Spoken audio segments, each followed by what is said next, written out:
नमस्कार दोस्तों, कैसे हो आप सब। पूजा घर में भूल से भी जे 5 वस्तु मत रखना। पूजा घर के मंदिर में कई बार हम जाने अनजाने में ऐसी वस्तुएं रखते हैं जो घर की समृद्धि में बाधा डाल सकती है। पूजा घर का मंदिर वो स्थान होता है जो घर में खुशहाली लाता है। ऐसा माना जाता है कि यदि किसी व्यक्ति का मन अशांत होता है तो वो पूजा स्थान या मंदिर में बैठकर मन की शांति की प्रार्थना करता है। पूजा घर का मंदिर आपके लिए सकारात्मक ऊर्जा का स्रोत माना जाता है और यहीं से ऊर्जा पूरे घर में फैलती है। इसलिए ही पूजा घर के मंदिर को हमेशा साफ सुथरा रखने की सलाह दी जाती है। ऐसा माना जाता है कि पूजा घर के मंदिर में हमेशा वही वस्तुएं रखनी चाहिए जिससे सकारात्मक ऊर्जा आए और ऐसी कोई भी चीज पूजा घर या मंदिर में ना रखें जो किसी भी प्रकार की नकारात्मकता का कारण बन सकती है। अगर आप भी घर में खुशहाली लाना चाहते हैं और घर को धन दान से पूर्ण करना चाहते हैं तो आपको घर में मंदिर से जहां बताई कुछ चीजों को तुरंत हटा देना चाहिए। और साथ ही इस वीडियो में बताएंगे छठ पूजा घर में कौन सी चीजें रखनी चाहिए। तो चलिए दोस्तों, वीडियो शुरू करते हैं। लेकिन उससे पहले अगर आप भी चाहते हैं कि लक्ष्मी माता का आशीर्वाद आप पर बना रहे तो इस वीडियो को एक लाइक करें और चैनल को सब्सक्राइब कर लें और कमेंट बॉक्स में जय लक्ष्मी माता जरूर लिखें। दोस्तों, पहले जानते हैं उन अशुभ चीजों के बारे में जिन्हें पूजा घर में रखना वर्जित माना गया है।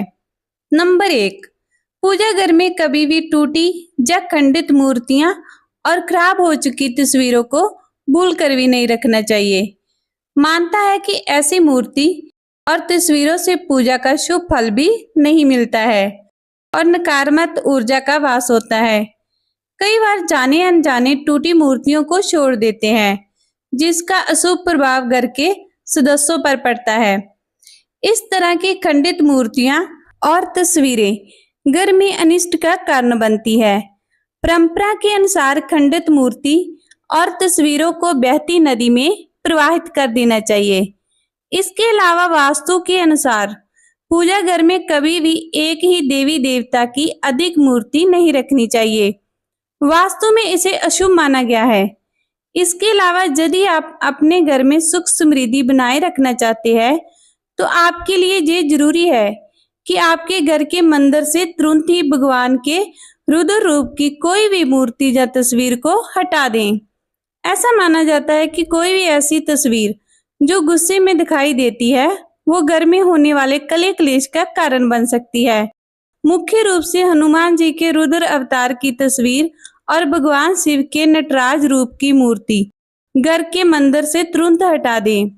ऐसी तस्वीर या मूर्ति रखने से अनिष्ट होता है। दोस्तों, इसके अलावा पूजा घर में कभी भी फटी धार्मिक पुस्तकें नहीं रखनी चाहिए। अगर पुस्तकें फट गई है तो उन्हें बहते जल में प्रवाहित कर दें। इसके अलावा पूजा घर में देवी देवता को कभी भी खंडित अस्त नहीं चढ़ाने चाहिए। अगर मंदिर में ऐसे चावल है तो उन्हें हटाकर साबुत चावल रख दें। दोस्तों, इसके अलावा वास्तु शास्त्र के अनुसार पूजा घर में कभी भी पितरों की तस्वीर नहीं लगानी चाहिए। पूजा घर में ऐसी तस्वीर लगाना अशुभ माना जाता है। इसलिए पितरों की तस्वीर पूजा घर में ना लगाकर घर के किसी दूसरी जगह लगा दे। नंबर 2, पूजा घर में पूजा के बर्तनों का हमेशा ध्यान रखना चाहिए कि कहीं ये टूटे फूटे तो नहीं। टूटे फूटे पूजा के बर्तनों का प्रयोग करना बहुत अशुभ माना जाता है। ऐसी चीजों को तुरंत घर के बाहर रख देना चाहिए ताकि किसी भी तरह के दोष से बच सके। पूजा घर में टूटे फूटे बर्तनों को रखने से आर्थिक संकट का सामना करना पड़ता है और ये चीजें घर के सदस्यों में होने वाले लड़ाई झगड़े का कारण बनती है। हमेशा पूजा घर में सही बर्तनों का प्रयोग करना चाहिए जिससे जीवन में सकारात्मकता आती है। दोस्तों, इसके अलावा सनातन धर्म में पूजा के समय धूप दीप और अगरबत्ती जलाने का विधान है। इससे घर में सकारात्मक ऊर्जा का संचार होता है। लोग रोजाना स्नान ध्यान के पश्चात देवी देवताओं की पूजा उपासना करते हैं। इस दौरान धूप दीप और अगरबत्ती जलाते हैं। इन चीजों को जलाने के बाद माचिस और उसकी जली तीली मंदिर में ही रख देते हैं। वास्तु शास्त्र में ऐसा करने की मनाही है, इससे वास्तु दोष लगता है। साथ ही पूजा का फल प्राप्त नहीं होता है। इसके लिए घर के मंदिर में माचिस भूल कर भी ना रखें। नंबर 3, पूजा घर के नियमों के अनुसार भगवान को अर्पित किया गया प्रसाद भोग लगाकर पूजा घर से हटा देना चाहिए। दरअसल भगवान को अर्पित किया गया प्रसाद भोग लगाने के बाद जूठा हो जाता है, इसलिए पूजा घर में भगवान को चढ़ाया गया प्रसाद भोग लगाने के बाद तुरंत हटा देना चाहिए। उस भोग को सभी में बांट दे और मंदिर को साफ रखें। इसके अलावा लोग रोजाना अपने मंदिर को फूलों से सजाते हैं।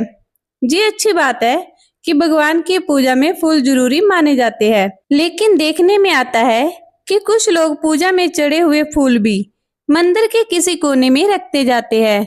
ये अच्छी आदत नहीं है। वास्तु के हिसाब से ये नकारात्मक ऊर्जा को बढ़ावा देता है। घर में सूखे फूल को रखना जानी दरिद्रता को निमंत्रण देने के समान है। इससे काल मृत्यु, मंगल दोष या फिर विवाह में विलंब जैसी समस्याएं पैदा हो सकती है। वहीं वास्तु शास्त्र में कहा गया है कि घर के पूजा स्थल में लोहे धातु की चीजें रखना भी शुभ नहीं होता, क्योंकि इससे शनि के दुष्प्रभाव के साथ ही व्यक्ति के जीवन में समस्याएं बढ़ने की संभावना होती है।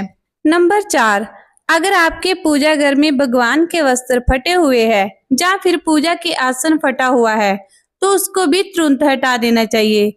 ये चीजें पूजा में मन लगाने में बाधा बनती है और कंगाली की तरफ ले जाती है। इन नकारात्मक चीजों से प्रार्थना को कोई सकारात्मक परिणाम नहीं मिलता। इन चीजों को अनिष्टकारी माना जाता है। इनको एक एक करके पूजा घर से हटा देना चाहिए और नई चीजों को लाना चाहिए, ताकि जीवन में स्पंदता और पूजा का फल भी मिल सके। दोस्तों, इसके अलावा कई बार लोग एक ही देवी देवता की कई तस्वीरें या मूर्ति पूजा घर में रख लेते हैं, जबकि ऐसा कभी नहीं करना चाहिए। विशेष तौर पर पूजा घर में 2 शिवलिंग गलती से भी ना रखें। ये गलती घर की सुख समृद्धि छीन लेगी। दोस्तों, साथ ही साथ इस बात का ध्यान रखना चाहिए कि पूजा घर में कभी घड़ी ना रखें। जानकारों का मानना है कि घड़ी रखने से आपकी पूजा में व्यवधान पैदा होता है, जिससे उसका जो फल मिलना चाहिए वो नहीं मिलता है। नंबर 5, पूजा घर में निर्माल्य को जमा नहीं होने देना चाहिए। निर्माल्य में अगरबत्ती के खाली पैकेट, पन्नी, बासी फूल, हार या फिर कोई अन्य पूजा से संबंधित अनुपयोगी सामग्री आती है। इनको तुरंत पूजा घर से हटा देना चाहिए। इन चीजों से घर में नकारात्मक ऊर्जा का वास होता है और दरिद्रता को निमंत्रण भी देती है। ऐसी चीजों से वास्तु दोष या मंगल दोष जैसे दोष भी होते हैं। दोस्तों, वही लगभग सभी अपने घर के मंदिर में शंख रखते हैं। हिंदू धर्म में शंख बहुत पवित्र और महत्वपूर्ण माना जाता है। घर के मंदिर में शंख रखना बहुत ही शुभ माना जाता है। कहते हैं घर के मंदिर में शंख रखने से माँ लक्ष्मी की कृपा प्राप्त होती है। पर कभी भी अपने घर के मंदिर में एक से ज्यादा शंख ना रखें। मंदिर में एक से ज्यादा शंख रखने से घर में दरिद्रता आती है और धन की हानि होने लगती है। तो चलिए अब जानते हैं उन विशेष वस्तुओं के बारे में जो आपको पूजा घर में जरूर होनी चाहिए। इन चीजों के पूजा घर में होने से होती है धन की वर्षा। माँ लक्ष्मी करती है ऐसे घर में स्थायी रूप से वास। नंबर 1, शंख। बता दें कि भगवान विष्णु और माता लक्ष्मी को शंख बहुत ही प्रिय होता है। ऐसे में घर के पूजा स्थल पर शंख जरूर होना चाहिए। कहते हैं कि घर के मंदिर में शंख रखने से घर का वातावरण अच्छा होता है और हमेशा का सकारात्मकता बनी रहती है।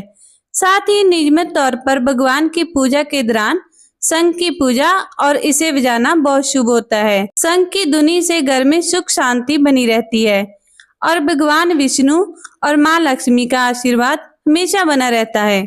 दोस्तों, इसके अलावा जल से भरा कलश देवताओं का आसन माना जाता है। दरअसल हम जल को शुद्ध तत्व मानते हैं, जिससे ईश्वर आकृष्ट होते हैं। इसे मंगल कलश भी कहा जाता है। एक कांसे या तांबे कलश में जल भरकर उसमें कुछ आम के पत्ते डालकर उसके मुख पर नारियल रखा होता है। कलश पर रौली स्वास्तिक का चिन्ह बनाकर उसके गले पर मौली नाड़ा बांधी जाती है। जल कलश में पान और सुपारी भी डालते हैं। नंबर 2, गंगा जल। बात करें पूजा स्थल पर गंगा जल रखने की, तो जैसा कि सब जानते हैं, हिंदू धर्म में गंगा जल को बहुत पवित्र माना गया है। हिंदू धर्म में वावल गंगा नदी को विशेष स्थान प्राप्त है।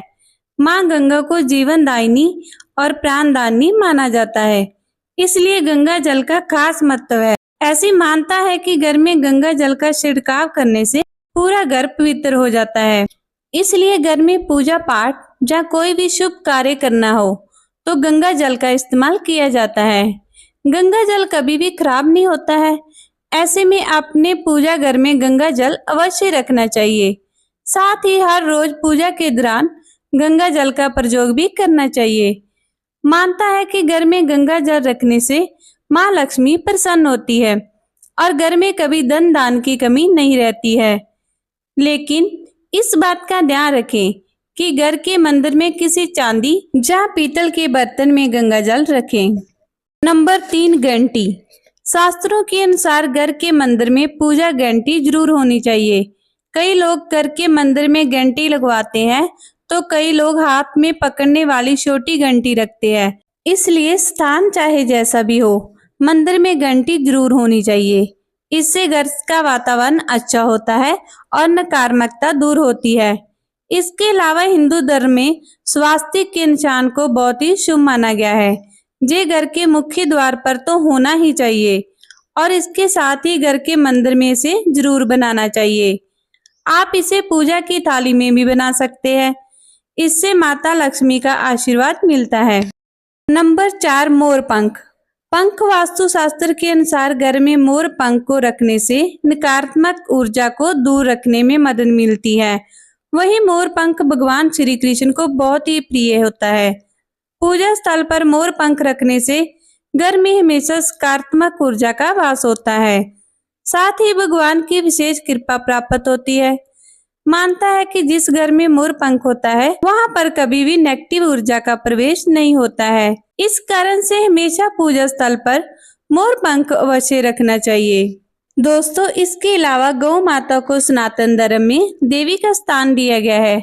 ऐसा भी माना जाता है कि गौ माता में 33 कोटि देवी देवताओं का वास होता है। हिंदू धर्म में गाय को जितना शुभ माना जाता है उतना ही शुद्ध गौमूत्र को भी मानते हैं। गौमूत्र का इस्तेमाल पूजा पाठ में किया जाता है। साथ ही गौमूत्र भी पूजा में जरूरी माना जाता है। इन दोनों ही चीजों का पूजा घर में होना जरूरी होता है। नंबर 5, शालिग्राम। आमतौर पर जो लोग अपने घरों में तुलसी रखते हैं उनके घर में शालिग्राम भी होता है। शास्त्रों के अनुसार घर के पूजा स्थल पर शालिग्राम रखना बेहद ही शुभ माना गया है। बता दें कि माता लक्ष्मी की कृपा पाने का सबसे सरल उपाय पूजा घर में रखे हुए शालिग्राम की नियमित रूप में पूजा करना है। शालिग्राम भगवान विष्णु के ही रूप है। ऐसे में पूजा स्थल पर शालिग्राम होने से माता लक्ष्मी प्रसन्न होती है और व्यक्ति को जीवन में आर्थिक समस्याओं का सामना नहीं करना पड़ता है। दोस्तों, इसके अलावा छोटे से तांबे के लोटे में जल भरकर उसमें तुलसी डालकर हमेशा पूजा स्थल पर रखा जाता है। ये जल आचमन का जल कहलाता है। इस जल को 3 बार ग्रहण किया जाता है। माना जाता है कि ऐसे आचमन करने से पूजा का दुगना फल मिलता है। जय लक्ष्मी माता की। दोस्तों, ये तमाम जानकारी जन रुचि को ध्यान में रखकर दी जा रही है। ज्योतिष और धर्म के उपाय और सलाहों को अपनी आस्था और विश्वास पर आजमाएं। वीडियो का उद्देश्य मात्र आपको बेहतर सलाह देना है। इस सदमे में हम किसी प्रकार का कोई दावा नहीं करते हैं। तो दोस्तों, आज की वीडियो कैसी लगी? वीडियो अच्छी लगी हो तो कृपया वीडियो को लाइक और शेयर कीजिए। चैनल पर नए हो तो चैनल को सब्सक्राइब जरूर कीजिए और एक प्यारा सा कमेंट जरूर करना। धन्यवाद।